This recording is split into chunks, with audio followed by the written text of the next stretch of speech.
네, 안녕하세요, 여러분. 파워토익 퀵스타트 저자 박혜원입니다. 8-7에 대해서는 여러분의 책 제일 마지막에 유닛 15에 아기자기한 듯 나와 있지만 읽으면 한숨이 찜기처럼 우리가 나오는데 8-7이 문항수가 되게 많은데 왜 이렇게 이 책에서는 포션이 작을까?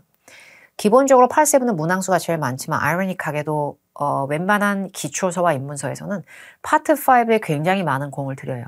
왜냐하면 그 부분이 부족하고 미흡하면 그 이후에 문해력을 논하는 싸움까지 가기보다 더 급한 불을 꺼야 되거든요. 그래서 입문서와 기초서의 매력은 각 파트에 대한 라인은 잡되 동시에 펄5에 방대하게 흩어져 있는 한자 용어에 쩌들어 있는 우리의 힘듦을 표출하는 이런 문법들을 좀 더 가지런하게 토익형으로 정렬을 하고 그 정렬되고 정리된 펄5를 기반으로 힘을 받아서 기본적인 어휘와 문법을 잘 믹스한 파트를 뚫어내면서 틀린 개수를 줄여나가고 펄6도 드디어 조금씩 그 구조가 자연스럽게 문법 공부도 했고 어휘 공부도 하니까 잡혀나가면서 우리가 수능 때도 겪었었던 이 짜증나고 극성 맞은 독해 지문의 향연 파트 7을 도전할 수 있는 힘이 생기기 때문에 여러분들께서 8-7을 더 풀어보고 싶으시면 이제 인터넷 강의 같은 거나 뭐 강사의 현장 강의나 이런 걸 등록하시기 이전에 솔직히 풀어볼 수 있는 방법으로는 기출 도서들도 많이 나와 있어요. ETS 기출문제집. 저도 그 책의 인강을 찍은 강사인데 그런 걸 나중에 풀어보기 위한 탄력을 주기 위해서는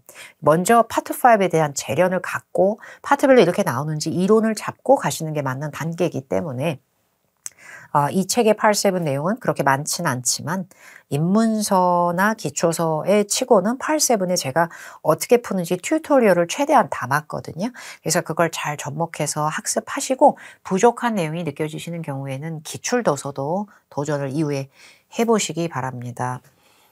이제 8-7은 문항수가 정말 토할 듯이 많거든요. 시간아 멈춰라 나는 늙는다에 온몸으로 시전되는 애고 미치겠네 진짜. 시간이 너무 부족해요. 되게 어려워. 그리고 요즘에는 시험 문제는 쉽거든요. 근데 어려운 지문은 뭐 박사 전공자야 뭐야? 뭐 이런 게 있고요.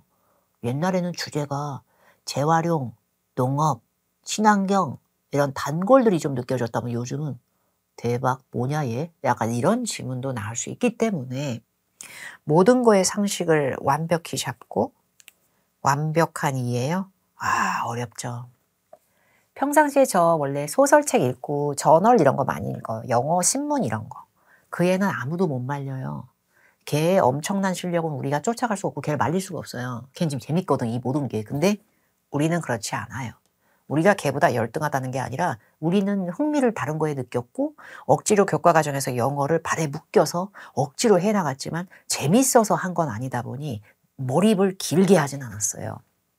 그러다 보니까 우리한테 수능 짜증나는 아련한 기억, 막 공부를 했어야 되는 압박감 이런 게 있었지만 아무리 그래도 여러분들께서 많은 내용을 미리 섭렵하고 오랜 시간을 투여한 게 아니면 한글처럼 읽어주려고 하는 것 자체가 욕심이죠.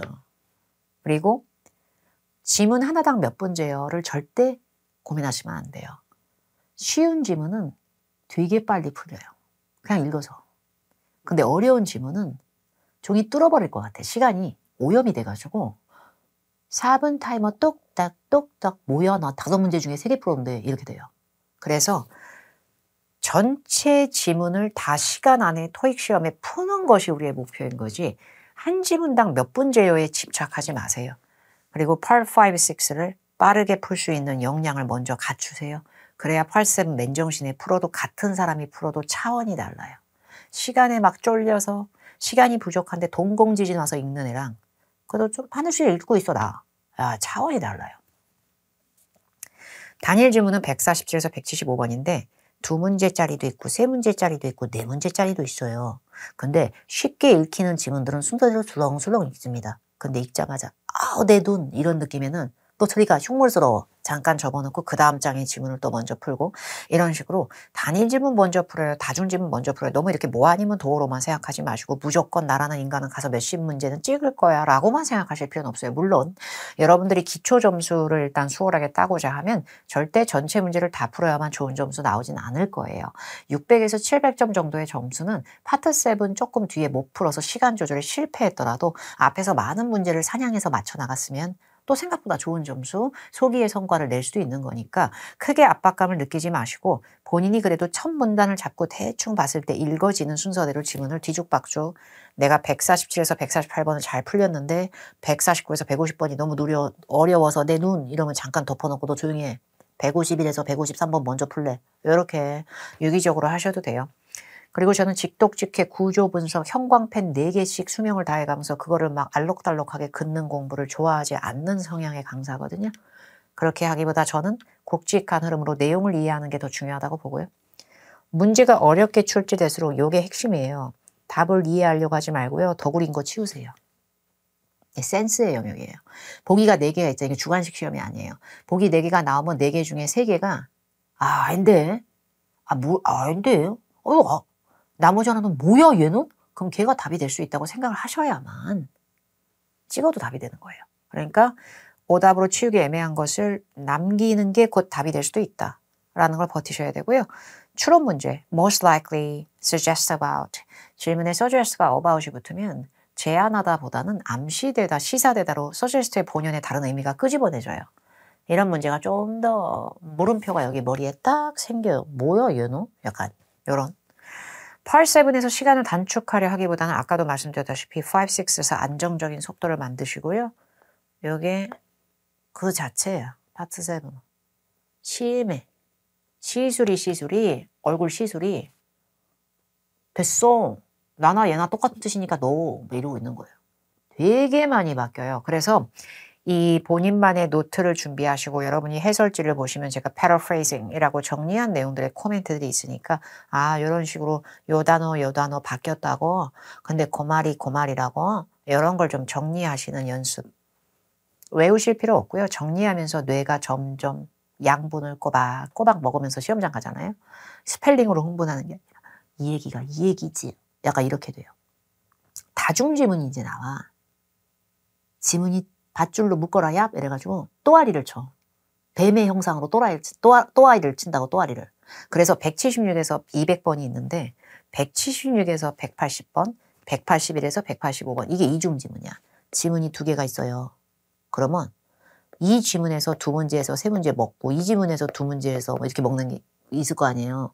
난 첫 번째 지문에서 나온 문제지롱. 나는 두 번째 지문에서 나온 내용이지롱. 근데 어떤 애가 하나가 정체불명의 애가 껴요. 영혼이 연결돼 있어갖고 나는 첫 번째 지문에서 반 정보 따와.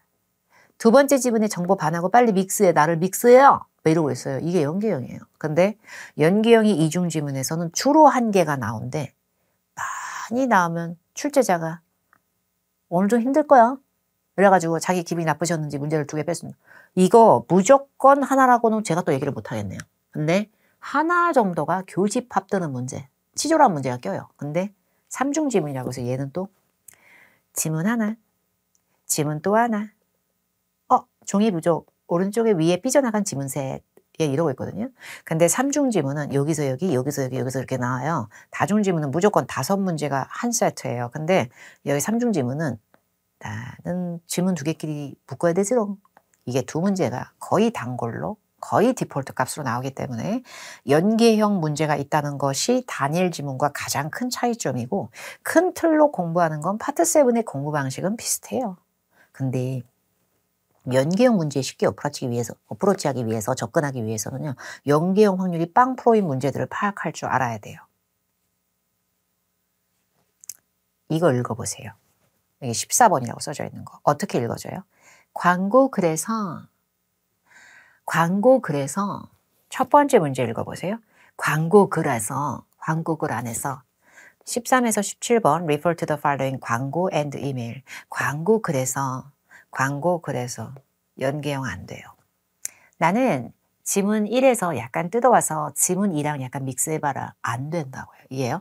그럼 얘네들은 확률이 완전히 떨어지죠. 자, 그런데 16번, 17번 왜 이 사람은 고용되기 어려울 것 같아? might는 may의 과거 시제라고 보기에는 추론 느낌을 더 뿌리는 거예요. 뇌피셜. 아무래도 왜 때문에 뭐 이러고 있는 거예요. 근데 이런 추론 문제는 연계형의 확률을 상당히 높게 가질 수 있다라는 것도 혹시 모르니까 대비를 해야 되고 또 보시면 어느 랭귀지를 말할 수가 있어? 그러면 이게 그대로 나올 수가 있는데 can은 could보다는 가능성이지 추측까지는 아니라서 되게 단순하게 눈에 보여지는 문제일 수도 있고 보기가 짧고 이쁘게 생긴 애들은 생각보다 메롱 위아래 같이 봐야 되지롱 이럴 수도 있기 때문에 내가 이 두 개는 아닐지라도 얘랑 얘는 혹시 모르는 거에 대비하면서 풀어야겠다. 이렇게 밑그림을 잡을 줄 알아야 된다는 얘기예요. 그리고 마지막 문제는 ask가요. for이랑 안 넣고 about 붙잖아요. 그러면 뭐라고 물어봤어? 근데 물어본 내용은 자기가 문체와 필체를 담아서 직접 대놓고 물어봤을 거예요. 추론성이 전혀 없기 때문에 질문의 추론의 느낌이 아예 없기 때문에 얘는 지문의 속성상 순서상 마지막 문제니까 순서를 아예 어긋나게 출제하진 않아요. 누구도. 그러다 보니까 얘는 이메일에서 나왔을 확률이 다소 높아요. 그러니까 이런 식의 느낌. 완전히 수학 공식이 아니더라도 이런 굵직한 흐름을 잡는 연습이 여러분들이 어느 정도 밑그림을 잡아서 지문을 이해하고 풀 수 있는데 도움이 될 거란 얘기고요. 그 다음에 연기형 문제는요. 지문에 적힌 숫자, 날짜, 금액, 장소, 고유명사, 사람 이름, 회사 이름, 할인율 20% 할인해준다. 2달 동안 해준다. 뭐 이런 거 있죠. 이런 게 나오면 그거를 딱 이었다 한 거 있죠. 이런 거. 머리가 큰 단어들, 읽다가 느껴지는 숫자, 잉글리시, 뭐 이런 거 나오잖아요. 사람 이름 제시카 홈즈. 이런 거를 어느 정도 각인하고 있다 보면 그 다음 문제, 메롱, 난 연결됐지롱. 이거에 어느 정도 힘이 생겨요. 그러니까 이런 걸 조금 알고 하셔야 독해라고 하는 것도 어느 정도 뚫어내는 거예요. 그리고 좀 전에 얘기한 것처럼 most likely, 아마도 뭘 뜻? suggest about, 제안이 아니라 암시되는 중. can be concluded, official을 불려봐. official 대 official. 근데 뭐라고 결론이 지어질 것 같은가? 뭐 이래요. 그리고 be implied. imply 자체가 원래 동사 원형이 이 imply인데요. 추론하다의 뜻이 있어요. 약간 official의 느낌이 있잖아요. 이런 애들이 연계형의 확률을 기본적으로 잘 담을 수도 있다. 그러나 모든 것이 100%의 수학 공식으로 내가 욕심을 부리면 안 된다 정도입니다. 단일 지문이면 요거 한 지문 갖고 문제가 똑똑똑 붙어 있겠죠. 근데 이중 지문이면 지문을 읽는 제 순서도 좀 보여드리고 어느 정도 연계형도 대비할 수 있을 것 같아서 요 지문을 제가 무료 영상으로 발췌하였습니다. 13에서 17번이면 실제 번호를 치면 LC 파트 2예요. 실제 시험에서는. 그래서 이건 토익 실점 체험하기에 정렬 방식상 나온 번호고요. 실제는 이게 170에서 180번 혹은 181에서 185번 중에 무언가의 형태와 비슷하다라고 대입을 해주시고 푸시면 되겠습니다. 저는 글의 속성을 무조건 읽거든요. 순서상 먼저 나온 얘가 광고. 자, 그리고 그 다음 지문은 얘가 이메일 이렇게 되는 거예요. 근데 골뱅이 뒤에 이메일 계정이 있는 거 보니 이메일인 건 확실한데 무슨 대학교 얘기를 하고 있는 거 보죠. university.edu. 그러니까 대학교 이런 느낌이 좀 있어요. 제가 이렇게 기본적인 흐름을 잡고 나서 그 다음에 제가 뭘 하냐? 야, 요거부터 풀어야겠다. 순서대로 푸는 거죠. 그런데 what is indicated in the advertisement. 저는 보기를 먼저 완벽히 읽는 짓은 하지 않아요. 보기 중에 60% 이상은 시수를 받아서 얼굴을 바꿨을 거니까 바뀐 거 미리 읽으려면 원래 뭐였을까를 제가 영어 단어를 달기엔 좀 그래서 저는 질문만 각인을 해요. 근데 5문제를 다 미리 읽으려니 기억이 나질 않아. 그리고 대충 질문에 있는 내용의 핵심을 먼저 잡아놓고 지문을 읽기 시작해요. 저는. 처음에 제가 최대치로 욕심부리면 2문제까지를 볼 수는 있을 것 같고 한 문제가 많이 길고 정신사 나오면 그거 하나만 먼저 보면서 끊어가면서 읽기 시작해요. 저는. 광고 지문에서 첫 번째 문단 8번째 줄에 identify의 유사 의미를 찾는 이런 걸 동의어 찾기 문제라고 하는데 이거 복불복이 좀 심해요. 쉬울 때는 쉽고 어려울 때는 어렵고 사전에 1등으로 등장하는 얘의 동의어의 가장 대표적인 뜻이 맥락상 오답이고 사전에 어딘가에 저기 뒤에 있는 4번째 유사 의미의 뜻이 답이 될 때도 있는 저도 간혹 헷갈림이 좀 심한 어휘는 원래 헷갈리는 것 같아요. 광고 지문에서 identify라는 단어가 나오면 눈은 크게 뜰 것이고 광고 지문에서 언급되고 드러난 거는 뭐든 정답이 될 수 있지만 독해 지문을 대하는 자세가 ABCD 보기가 좀 바뀌고 시술될 수 있다를 미리 잡고 들어갑니다. 이 정도 먼저 읽고 끊어볼까요? 우리 마음이에요. 이걸 다 읽어야 한 문제만 나올지 한 문제가 미리 나올지 어떻게 알아요? 그죠?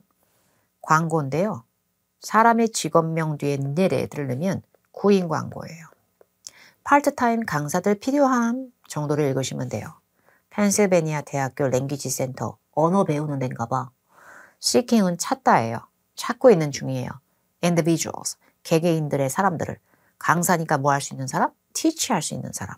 특별 언어 수업 그 다음에 뒤에 instructors는 뽑히면 여기 language center에 있는 학생들을 assist는 뭘까요?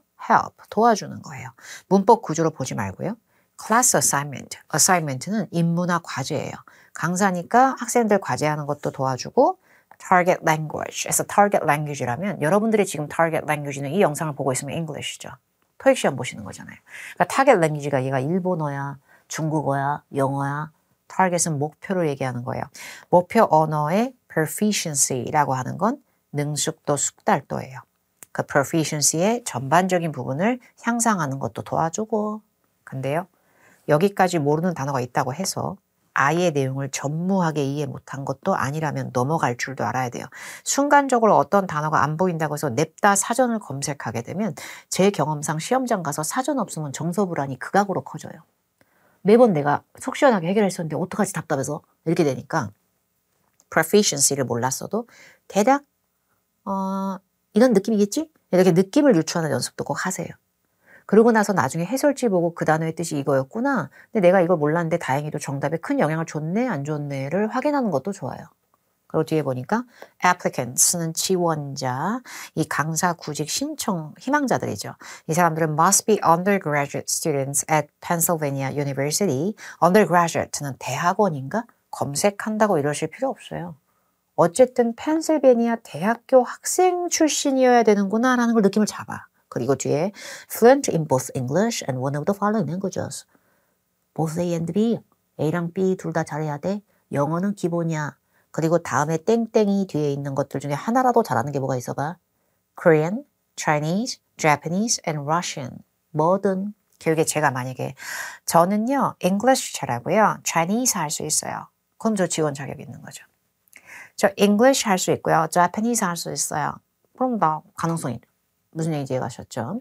근데 뒤에 보니까 아까 맞아. 여기까지 읽기로 했다. 기억 안 나니까 여기까지 끊어야지. 이렇게 플렉서블하게 치울 거야. 치울 거야. 제가 both A and B를 읽었단 말이죠. 방금. both는 세계관에 숫자가 2개가 다야지 영어네. A and B. 왜 3개로 불려요? 부담스럽게. 그러면 3개로 불리면 내가 영어 잘하고 2개 더 잘해야 되는 거예요?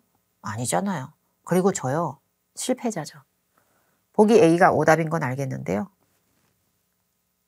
다른 거 지금 제가 전혀 안 보이거든요.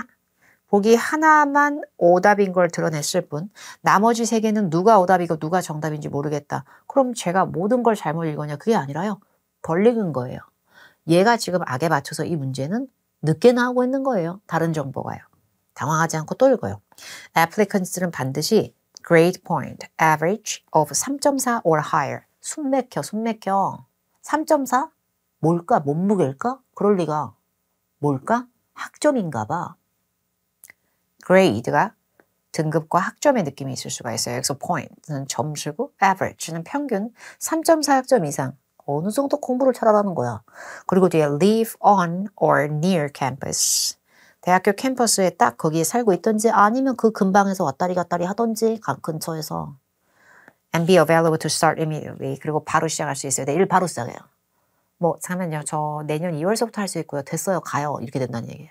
바로 해야 우리가 며칠에 하라고 며칠에 proximity 뜻이 뭔지 알아요. 여러분 보기비에. 그래서 우리가 독해력이 약한 게 아니라 솔직히 말하면 팩트로 얘기하면 어휘가 덜 외워졌다니까요. 너무. proximity는 인접과 부근이란 뜻이에요. 어디에 close to 가깝거나 어디에 near 근처에 있으면 그 말이에요. 우리 여기서 막히는 거거든요. 캠퍼스에 가까운 곳에 있어야 된다도 맞는 거죠. 아예 캠퍼스 위에 살던지 아니면 캠퍼스 근처에 있던지 이거는 맞는 얘기죠. 그러니까 proximity가 near로 시술됐다는 걸 이해를 해야 이건 맞는 얘기고 이게 쿨하게 넘어갈 거 아니에요. 자, 그리고 일을 바로 하라 그랬지 일을 remotely 하게 할 수 있다는 얘기가 아니에요. remotely는 저기 멀리서 해도 오케이. 텔레커뮤팅 하듯이 재택근무에 삘이 있어요. 시공간을 초월해버린. 시까지는 아니고 공간은 초월한 거죠. 최소. 멀리서 일해도 돼. 일 거면 애초에 캠퍼스 근처에 있어야 뽑는다. 왜 근처에 있으라고 했을까요? 근처에 있다는 건 물리적 거리가 매우 중요한 직군이란 얘기예요. 여기서 뽑는 사람의 니즈가요. 그럼 물리적 거리가 중요한 거랑 거리 제한이 아예 없는 리모트는 반대 노선을 갖고 있고요. 출제자 시각에서 반대 노선을 갖고 있는 보기를 같이 버무려서 나왔을 때는 그것들 중에 정답 요소가 나올 확률도 매우 높긴 해요. 근데 완벽한 수학 공식 같은 건 아니에요. 어쨌든 A는 구려. B가 정답이 된다면 D는 공존할 수 없는 반대 내용이니까 구려가 되는 거예요. 바로. 그리고 보기 C 같은 경우에 experience in tutoring. 튜터링이 강의해보거나 교습 이런 건데 경험이 있어야 돼. 경험자를 뽑는다는 얘기가 있었나? 그런 말은 없었을 것 같은데. 안 나온 것 같은데. 안 나왔으니까 드러난 사실이 아닌 거죠. 그러니까 B가 되는 거예요. 그러면 여러분의 노트에 proximity 한쪽에 쓰고 이렇게 세로선 그어서 옆에다가 near 이런 걸 족보로 만드시란 얘기예요. 형광펜 그어서 다 읽을 필요 없고 identify 아직 못 읽었고요. 동의어 찾아야죠. 자, all applicants will be interviewed in both English and their chosen language. 아까 위에 써져 있는 뭐 일본어, 중국어 이런 것을 하나 골라가지고 그거랑 같이 해서 당신들의 영어 수준 여기서 level보다는 레벨이 단계보다는 수준을 우리가 identify 해볼 거야. 살떨리는 면접. 면접에서의 내 기술과 역량 수준은 면접에서 identify 한다면 그 사람들은 날 뭘 하는 걸까요? 여기서 identify의 의미는 claim, 낼 거야. 억울해서 주장할 거야. 요청할 거야, 청구할 거야, 되찾을 거야. 이걸까? require, 요구할 거야, 너한테 수준을. 인터뷰를 하는 이유는 수준을 요구하기 위함이야. 이걸까? recognize, determine. recognize는 최고, 인정, 최고 표창 이럴 수도 있고요. 근데 determine은 이렇다라고 결정하다의 느낌도 있겠으나 결단을 내리다도 되겠지만 판단하다의 느낌이 있어요. 이게 어느 정도 정말 잘하는 사람 맞구나 너. 판단하는 거죠. 결국에 제가 봤을 땐 determine이 의미상 가장 가까워요. 여기서 identify는 정말 어느 정도 수준의 말을 구사할 수 있는 사람인지 그 언어 실력을 구사할 수 있는 수준을 갖다가 식별하고 파악하고 수준을 보겠다는 얘기이기 때문에 단순히 인정하고 치하해주고 인식해주겠다는 얘기는 아닐 수도 있다는 거죠. 진가를 알아보듯이 하는 것도 아니라는 얘기예요. 단순히 냉정하고 무섭게 살떨리는 무대에서 인터뷰는 파악하고 검증하는 거잖아요. 해봐 영어로. 미치겠네. 더 안 나올 또 말이. 근데 그거잖아요. determine. 이렇게 될 수 있는 거. 이런 거기 때문에 이런 게 또 나왔으면 determine the level. 그러면 identify the level. 이런 식으로 가실 수 있고 이걸 정리할 수 있어야 되는 거예요. 미스 림 씨는 무슨 언어를 할 줄 알아? 미스 림이 여기까지 없었어. 그죠? 자, 이 파트타임 강사에 관심 있으면 이력서 빨리 보내요. 퍼스널 매니저, 인사 담당자인 제시카 홈즈에게 이 골뱅이 이메일 주소로 땡큐. 근데 이제 이 골뱅이 주소로 제시카 홈즈한테 리미가 안녕하세요. Dear Miss 홈즈 이러면서 글을 시작한 거예요. 그러니까 우리가 미스 림에 대한 얘기를 뭐라도 읽으려면 여기서부터는 내용이 물갈이 되는 거예요. 밑에쯤은 봐야지 이제. 이걸 준 거나 마찬가지죠. 근데요. 이 3.2는 뭘까? 제가 아까 데자뷰에서 3.4에 숨막히는 기준을 봤는데 거의 근데 3.2는 뭔가 약간의 아쉬움이 남네요. 이렇게 순간적으로 읽어졌던 내용의 첫 번째 지문의 어떤 기준점에서 비슷한 내용이나 똑같은 싱크로율의 데자뷰를 딱 봤을 때 이거랑 비교하면 뭐가 버무려질까? 이게 어떤 연계형의 답이 될 수 있는 거예요. 얘가 만약에 고용되려면 고용이 돼야 되는데 왜 때문에 아무래도 고용되기 어렵겠니? 보기 A. 얘가 엄하게 잘못된 전공을 공부하고 있어서야 안 된다. 보기 B. 얘가 필요한 요구되는 학점을 아직 그것까지는 갖추지 않아서 grade points라고 얘기를 했기 때문에 아까 3.4를. 보기 C. 바로 시작 못해. 얘는 바빠. 보기 D에 먼데 살아. 캠퍼스 안 살아서. 다 첫 번째 지문에서 요구한 이상적 요건이었지만 정확하게 먼저 싱크로율이 안 맞아서 어려울 수 있구나. 난항이구나 라는 걸 보여줄 수 있는 건 B가 더 자극이 온다는 얘기죠. 이런 식으로 풀 줄 알아야 여러분들이 연계형 문제를 하나 풀게 되죠. 그죠? 뒤에 보니까 제 이름은 타냐 림이에요. 저 그리고 파트타임 포지션에 관심 있어요. 저는 베이징 언어를 비즈니스 메이저, 경영학이든 행정학이든 뭘 메이저를 했대. 근데 베이징 언어가 아니고 from 베이징이죠. 베이징 언어의 얘기할 거면 베이징 언어는 베이징은 수도 같은 장소 이름인데 베이징 언어가 아니라 Chinese라고 했겠죠. 기억에 이거는 I'm a business major에서 major이 전공을 얘기하는 거예요. 저 경영학 전공했어요. 근데 베이징에서 전공했어요. 그래서 저는 English도 잘하고 Chinese도 되게 잘한답니다. 간단한 문제죠. English가 보기에 없거든요. 얘는 연계형이 아니었던 거예요. 이렇게 풀어나가는 거예요. 그리고 림 씨가 물어본 거요. 지가 물어보는 건 지 입으로 이렇게 얘기하지 않았을까? 물음표 이렇게 나오네. 이렇게 되는 거예요. 그래서 이 내용들에 대한 해설은 여러분들이 쫙쫙쫙 읽으면 할 수 있어요. 제가 해설에 써놨거든요. 다 뜻을요. 근데 쭉쭉 읽으면서 이런 부분에서 이제 스파크가 튀는 거죠. 나도 소속감을 갖고 당신의 스페셜 랭귀지 코र्स의 a part of, 사람한테 part는 부품이 아니라 일원이 되고 싶어요. 저도 구성원이 되고 싶어요. 알바요? 뒤에 저 질문이 있어요. 그런데도 불구하고 thou가 부사처럼 붙은 거에서 내가 쫄려야 돼? 이런 질문이 있어요.를 읽으면 돼요.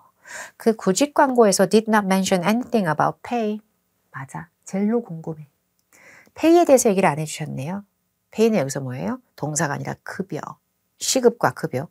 Could you please send me some information regarding compensation? compensation 여러분, reimbursement처럼 억울한 거에 대한 변상으로만 생각하시면 안 돼요. 변상으로만 생각하시면 안 되고 비즈니스 영어에서 원어민들은 compensation을 일한 거에 대한 보수, 급료로도 많이 써요. 그래서 salary, pay, 급여, 임금, wage, compensation 이런 단어를 유기력 있게 돈 받는 얘기하고 있구나 얘. 라고 인지를 하셔야 더 잘 읽어지는 거예요. I look forward to hearing from you. Thank you. 빨리 돈 얘기해 주세요. 고마워요. 돈 걱정을 참 많이 하고 물어보고 있지만 문제는 학점이 3.2라는 점에서 다소 지금 난항이 예상되고 있어요. 근데 혹시 알아요? 뽑을지. 그러니까 얘는 궁금해서 물어본 거고 실제로 얘가 100%안 뽑힌다라고 출제자가 단정한 게 아니기 때문에 아마도 왜 때문에 라고 추론을 하는 거죠. 어렵다면 왜 때문에. 얘 물어본 거 뭐예요? 제가 이거 교습하고 강의하는 기간이 인터뷰 면접은 도대체 언제 열림? 랭귀지 필요한 랭귀지가 뭐뭐임? 그럼 자기가 잘난 척하면서 저 영어하고 차이니즈 해요. 저 베이징에서 공부를 베이징에서 이런 말 안 했겠죠. How much the position pays 넣으시면 되는 거죠. 괜찮죠? 이런 식으로 읽고 live on or near campus, near proximity 나오는 거예요. 그래서 그걸 정리하시면 돼요. 그리고 identify는 여기서 determine이 됐잖아요. identify language level 써놓고 determine level 이렇게 써놓고 이해를 하세요.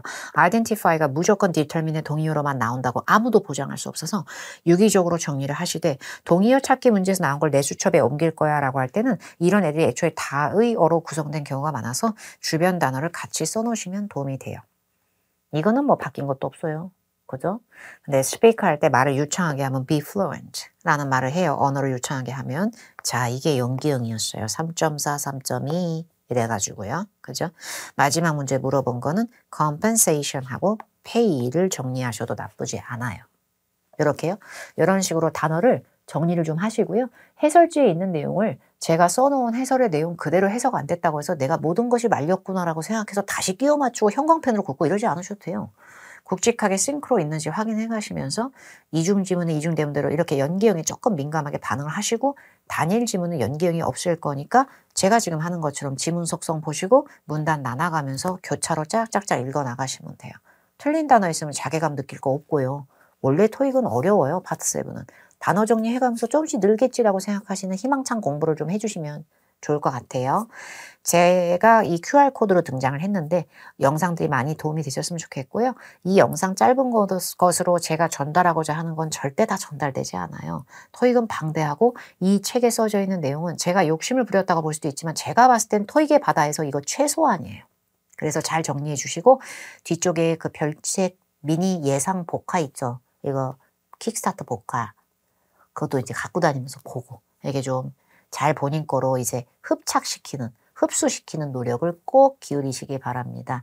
소기의 성과로 빠르게 기초적인 점수를 확실하게 넘기고요. 그 상태에서 이제 더 어려운 문제, 기출 문제들도 접하시면서 토익에 대한 눈을 더 키우시면 더 탄탄하게 좋은 점수가 나오실 거예요.